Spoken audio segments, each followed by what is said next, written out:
Assalamu alaikum, my name is Abdur Rahman, previously Ian, and I'd like to share with you my journey to Islam. Previously, I grew up in a Judeo-Christian household. I was always told a lot of negative things about Islam. I never had a great opinion of the religion. But when I was about 19, 20, I met a lot of Muslims who gave me some dawah, and they started to explain to me that things were a bit different. I spent about 6 weeks in United Arab Emirates, and that was my first time I was completely immersed with Muslims, and it made me realize that a lot of things that I had learnt previously about Islam was false, and this led me to question what I'd been previously taught.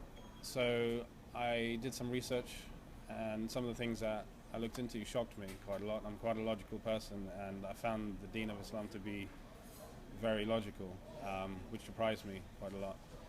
In the beginning, I read about the ayah of about the leech and how the embryo resembles a leech, and there's things like this and other prophecies that, to begin with, although they made sense to me, I wanted to deny them, but the seed was planted, and over time I felt that seed grow, and I went to have a look at some mosques, and one day I just felt the urge that I needed to become a Muslim, because I realized that this was the truth. Now I've just completed my Hajj, alhamdulillah, in Medina, and it's been an amazing experience. Alhamdulillah, I managed to touch the Kaaba and see the Kaaba for the first time, and it's undeniable now that I can feel that this is a beautiful deen, and there's no denying this. What else do you want me to say? Yeah.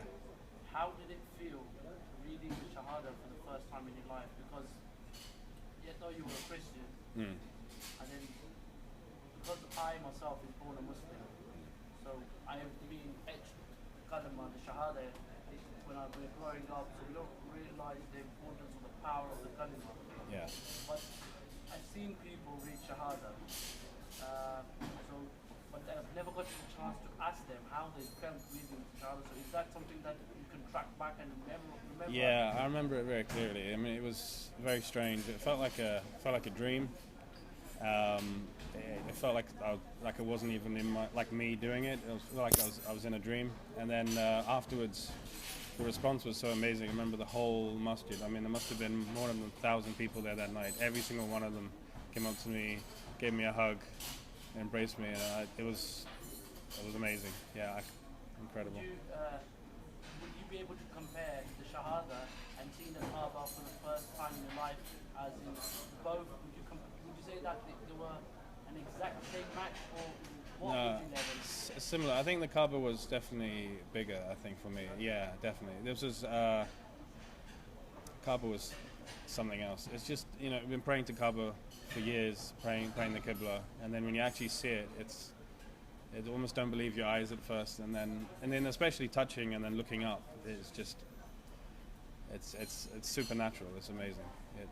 I definitely say it's a stronger feeling. And what would you recommend people who haven't visited the Kaaba? Because obviously in their busy life, people would say, "Oh, we'll do it in another year's time," especially with Hajj.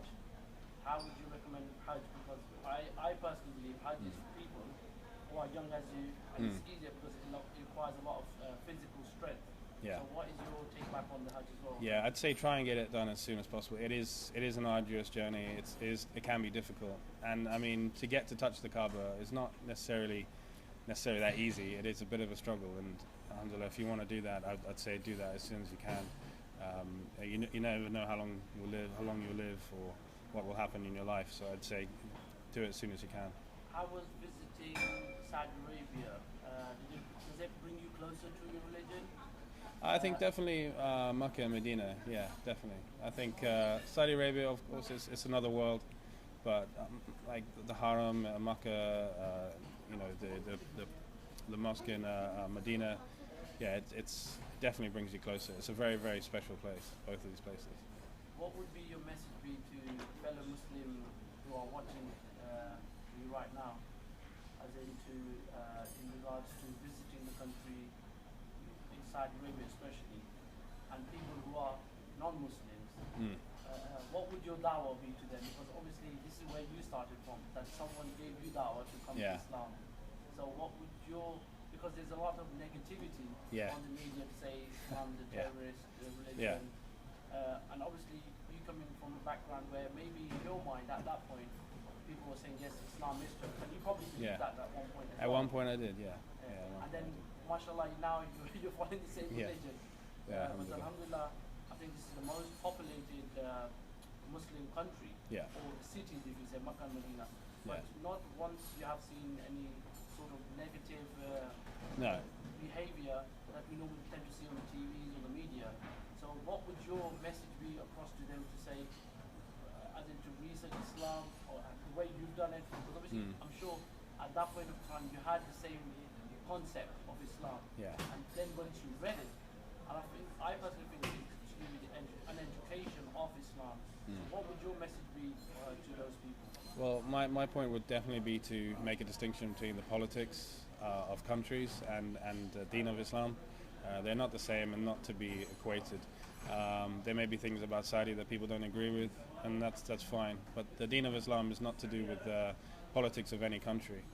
And I would say be very careful when looking at a country and what maybe they do or don't do when looking at Islam. Look at what Islam actually teaches. Look at the Quran and look at what the Quran actually meant, not just what people may use it for. Christians in the past have used the Bible to do all sorts of things for political reasons or for any personal gain. People have used the Quran for the same way. People have done the same things with it. And as a Muslim, it's our duty to learn what Islam really is and not to go with the flow like that.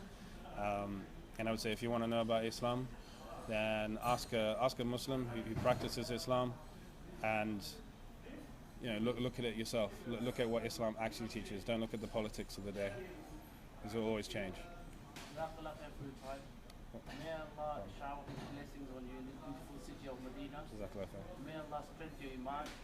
Inshallah. May Allah give you more barakah in your rizq and Inshallah. iman. Jazakallah khair. Assalamu alaikum. Wa alaikum assalam.